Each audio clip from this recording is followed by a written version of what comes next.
Dear man of God, you are a man of God. And perhaps that's exactly what you need to be reminded of today. You're a man of God, not the God of men. There's a reason God gave you that title. You're a man. You're limited, dependent, human. And that's not an insult in any way. That's just reality. There are things you cannot know. There are things you do not know. And there are things you may never know on this side of eternity. Not because you're incapable, not because you're unspiritual, not because you're failed, but because you're a man. The strongest among us is still a man. The wisest among us is still a man. The greatest prophet who ever walked the earth was still a man. You know, in part because you're a man, there are mysteries that belong to God alone. There are answers reserved for His wisdom. There are secrets hidden within His sovereignty. That's okay. It is okay not to have answers for everything. It's okay to encounter questions that leave you silent. It is okay to pray, believe, and still not fully understand. Because omniscience belongs to God alone. This is not a call to stop pressing. It's not a call to stop studying. It's not a call to stop seeking. It's a call to stop carrying pressure that was never yours to carry. God is all powerful. You were given power. God is all knowing. You were given revelation. You just carry the Spirit without measure. You carry the Spirit as a steward. You're a man, and men have limits. This is not a call to laziness. It's a call to rest, a call to peace, a call to remember that you are not God, cannot become God, and were never meant to replace God. Some questions will remain unanswered until you stand before Him face to face. Not because He's unwilling to reveal Himself, but because some things belong exclusively to Him. As Scripture says, the secret things belong to the Lord. If you knew everything, you would be equal with God. But you're not God.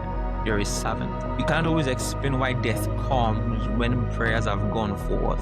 You cannot always explain why healing doesn't happen the way people hope. You cannot always explain why some stories end differently than expected. And if we're honest, there are moments you wouldn't understand either. And that is okay. So ask questions, grow, study, pray, press deeper, but never assume the burden of knowing everything, because that burden was never assigned to you. And when you try to carry it, it crushes you. It creates expectations no human being can sustain.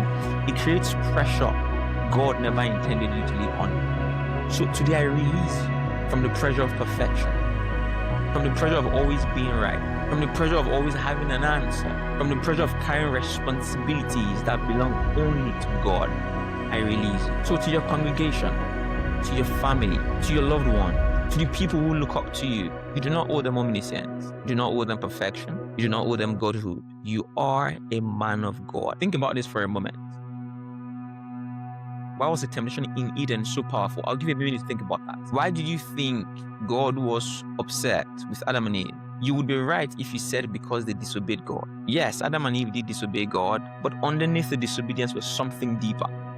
The desire to possess what God alone could possess. The desire to possess what belonged to God.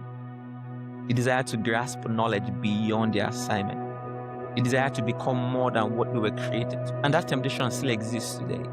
The temptation to know everything. The temptation to explain everything. The temptation to carry what God alone can carry. But dear man of God, you are not less spiritual because you do not have every answer. You're not less anointed because you still have questions. You're not less a man of God because some mysteries remain mysteries.